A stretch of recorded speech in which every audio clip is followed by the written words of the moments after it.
এই মোবাইল বন্ধ করো, কলকটারে খুলে বল। বলতেছি আল্লাহর কাছে কি নিয়ে দাঁড়াবে? মোবাইল। তো মোবাইল হাতে কেন? বসছেন বেহেশতের বাগানে, করতেছেন ছবি, কবিরা গুনাহ। এ কপাল খারাপ কেন আপনার? কার অভিশাপ নিয়ে বসছেন? বসছেন বেহেশতের বাগানে, যেখানে বসা মাত্র সব গুনাহ মাফ। করতেছেন কবিরা গুনাহ, কারণ কি? পৃথিবীর কোন মুফতির বাবার ক্ষমতা নাই এই ফতোয়া দিতে পারবে যে ছবি তোলা হালাল।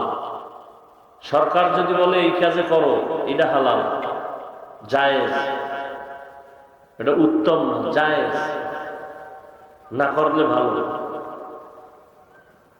মদিনার রাসূল বলছেন এই এই কাজে ছবি তুলবা, প্রয়োজন হলে জায়েজ, উত্তম না, সুন্নত না, না তুলতে পারলে ভালো। দেওবন্দের একজন আল্লাহর ওলি ভারতবর্ষের সমস্ত স্কলার, যারা জেনারেল লাইনে কলামিস্ট, দার্শনিক, এরপরে আইনজীবী, টপ লেভেলের সবাই তাকে চিনত। কারি তৈয়ব রহমতুল্লাহ আলাইহি। তিনি যেমন একজন ওলিয়ে কামেল আলেম, তিনি তেমন একজন দার্শনিক ছিলেন। তো সরকারি মহলে, বেসরকারি মহলে, জেনারেল লাইনে তার চূড়ান্ত মহব্বত, পরিচিতি পুরো ভারতবর্ষে। তো বললেন, হযরত আমরা চাই আপনাকে হজ করাবো। তো কারি তৈয়ব রহমতুল্লাহ আলাইহি বললেন, হ্যাঁ, আমার উপরে হজ ফরজ হয় নাই। কি হয় নাই? তবে যদি আমাকে আপনারা হজে নেন, দুই শর্ত আছে আমার। এক নাম্বার শর্ত, আমি কোনো ছবি তুলব না। দ্বিতীয় শর্ত, আমার নামাজ কোনো শূন্যের উপরে হবে না, মাটিতে সেজদা দেওয়ার ব্যবস্থা করতে হবে।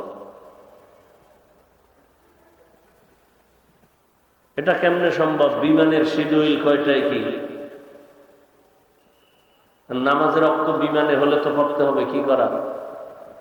কারি তৈয়ব সাহেব রহমতুল্লাহ আলাইহি বললেন, আমি শূন্যের উপরে সেজদা দিব না, মাটিতে দিব।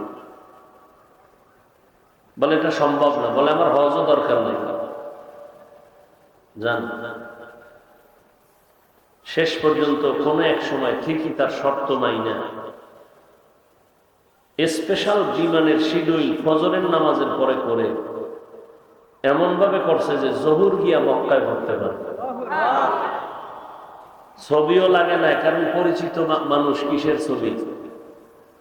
বা আরবের সব আরবিরা চীনে কারি তৈয়বকে, প্রশাসনের উচ্চ লেভেলের সবাই জানে। এটা কেমনে সম্ভব? পৃথিবীর সবাই বলবে এটা কেমনে সম্ভব? আল্লাহ বলে এটা আমার সেকেন্ডে, আমার কুদরতে সম্ভব। আমাদের সে বিশ্বাস তো নাই আল্লাহর উপর। এই জন্য প্রশ্ন করি এটা কেমনে সম্ভব?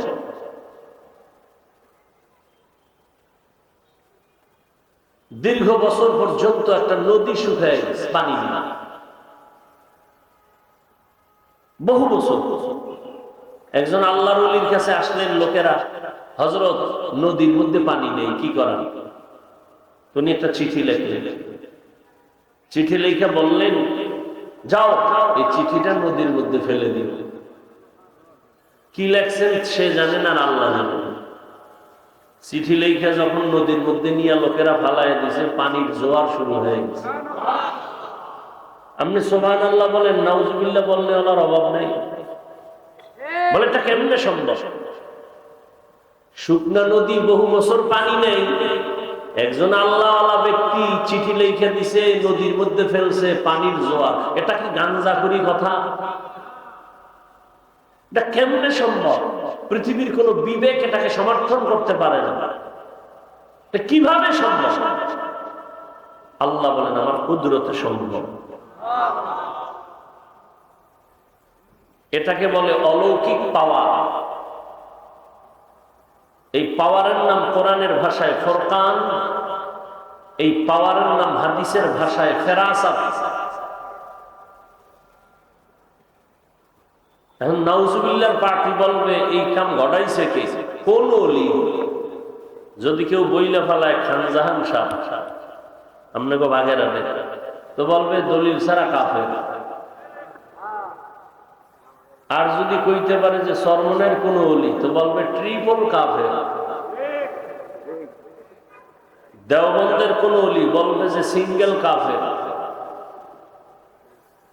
এইবার খুঁজতে খুঁজতে পায় না, সরমনাইও না, তাবলিগের কোন মুরব্বীও না, দেওবন্দিও না, খানজাহান আলীও না, শাহজালাল না, বরফির আব্দুল কাদের জিলানিও না। তো কে সে ওলি? ঘুরো ঘুরো, ঢুকতে ঢুকতে ঢুকতে ঢুকতে গিয়া দেখে কাম ঘটাইছে হযরত ওমর।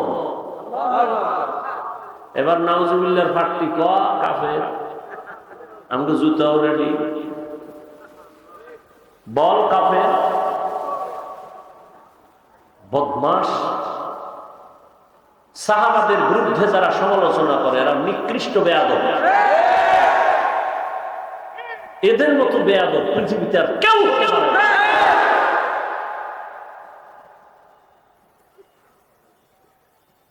নিজের দাড়ি নেই, টুপি নেই, নামাজ নেই, পর্দা নেই, হালাল হারামের ভেদাভেদ নাই, আলেমের বিরুদ্ধে ফেসবুকে লেখে।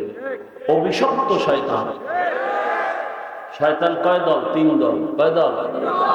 জিন শয়তান, নফস শয়তান, মানুষ শয়তান। নফস শয়তান বডির মধ্যে বয়ে খালি মিস কল দেয়। জিন শয়তান প্যান্ডেলের বাইরে গেলেই ধরবে। মানুষ শয়তান ডাইনে বামে দাঁড়ানো বসা, সব মিনাল জিন্নাতি। তো যারা আলেমের বিরুদ্ধে লেখে বা মুখে বলে তারা অভিশপ্ত শয়তান। আল্লাহ হেদায়েত দান করুন। যাদের কপালে মা বাবার অভিশাপ লাগছে এরা ছাড়া কেউ আলেমের বিরোধিতা করে না। মা বাবার অভিশাপ লাগছে কপালে, এই জন্য আলেমের বিরুদ্ধে কথা বলে।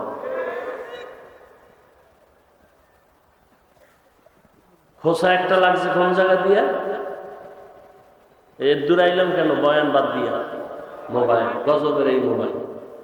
কিডনি খাইলো, ব্রেন খাইলো, হার্ট শেষ করতেছে, চোখের পাওয়ার যাইতেছে, কানের পাওয়ার নষ্ট হইতেছে, লেখাপড়া ধ্বংস, চরিত্র ধ্বংস, স্বামী আর স্ত্রীর মাঝখানে ঝগড়া এই মোবাইল, মা বাবা সন্তানের মাঝখানে দেওয়াল এই মোবাইল, তাজা তাজা প্রাণগুলো কেড়ে নিতেছে এই মোবাইল, শিক্ষকের সাথে গাদ্দারি এই মোবাইল, মা বাবার সাথে সন্তানের বেয়াদবি এই মোবাইল, আলেমের সাথে বেয়াদবি এই মোবাইল, মা বাবার টাকা চুরি করে সন্তান এই মোবাইলের কারণে।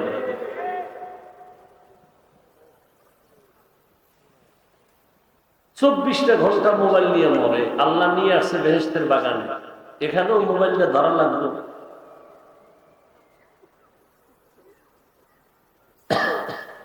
কেমন বাপ নামের কলঙ্কে যে বাচ্চার হাতে মোবাইল দিয়ে দিচ্ছে।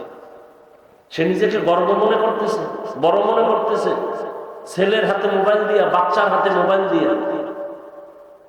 মোবাইল দিছে এমন যে ছুরি দিয়া গলা কাটা, এটা ডাইরেক্ট, আর মোবাইল দিয়া সন্তানকে নষ্ট করে, এটা ইনডাইরেক্ট।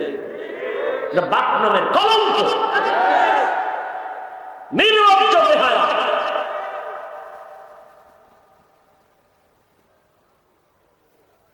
বাচ্চার হাতে মোবাইল।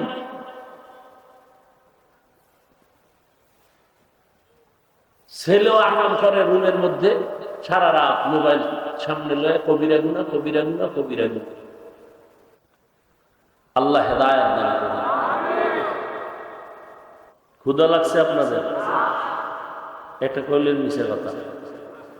আচ্ছা, যদি লাগেও, বাদাম খাইলে পেট ভরবে, বুট খাইলে, অজের প্যান্ডেলে বেয়াদবি কেন?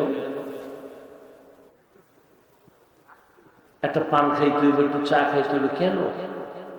এই জন্য ওয়াজ বাড়ছে, হেদায়েতের দরজা তালা আছে।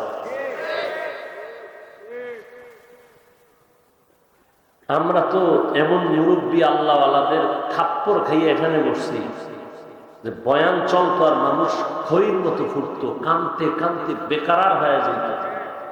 বহু ডাকাত তওবা করে পাগড়ি লয়ে বিদায় নিছে প্যান্ডেল থেকে। আরে আপনাদের থানায় এক আসামি পুলিশে নিয়ে, থানায় নিয়ে এমন ভিড়া দিছে, কোনো কান্না নেই। পুলিশে ভিড়ায় আসামিরে কি করে না? আর এটা কেমন প্যান্ডেল যে আল্লাহওয়ালারা বয়ান করে আর মানুষ 200 হাত দূরে বসে হাউ করে কাঁদতেছে, ওরে মারলো কে? এটা তো ওই প্যান্ডেল। তামাশা করেন কেন? কি হয় 2 ঘন্টা না খাইলে? ওয়াজ উপলক্ষে মার্কেট, বেলুনের দোকান, খেলনার দোকান, সেখানে মেয়েরা ঘুরে, মহিলারা ঘুরে, যুবকরা ঘুরে। কি এক আশ্চর্য! এটা বেহেশতের বাজার, আর মাহফিলের উপলক্ষে একটু পাশে হলো জাহান্নামের বাজার। কি ওয়াজ উপলক্ষে দোকান কেন? আবার দোকান হবে, বেলুনের দোকান কেন, খেলনার দোকান কেন? বিশাল একটা বেলুন কিনছে, প্লাস্টিকের মাছ কিনছে, ওয়াজের পরে কান্দে ঝুলায় বাসায় যায়। ম্যাডাম খায় ওয়াজের থেকে কি পাইলা? এই যে মোনাজাতে বেলুন কবুল হয়ে গেছে। হাসেন, লজ্জা শরম নাই তো আপনাদের? এজন্য হাসেন। 1500 বছর আগে রাসূল বলে গেছেন, লা ঈমানা লিমান লা হায়া আলা, যাদের লজ্জা নেই ওদের ঈমান নেই। ওয়াজ উপলক্ষে মার্কেট কেন? সেই মার্কেটে মেয়েরা ঢুকবে কেন বেপরদা? খেলনার দোকান হবে কেন? ওইখানের কবিরে গুনার দায়ভার কারা নিবে? বলার দায়িত্ব আমার, মানবেন কিনা সে দায়িত্ব আপনার। শুধু এখানে না, সারা বাংলাদেশ কি হালাত। এর থেকে বেশি মানুষ দোকান পাটে ঘুরে। আল্লাহ আপনাদের বসাইছেন, শুকর আদায় কইরা কলবটা খুইলা কথা শুনে। মোবাইলটা দিয়ে কেন কলবের পর্দা দিয়ে রাখছি? আল্লাহ সবাইকে হেদায়েতের দৌলত দান করেন।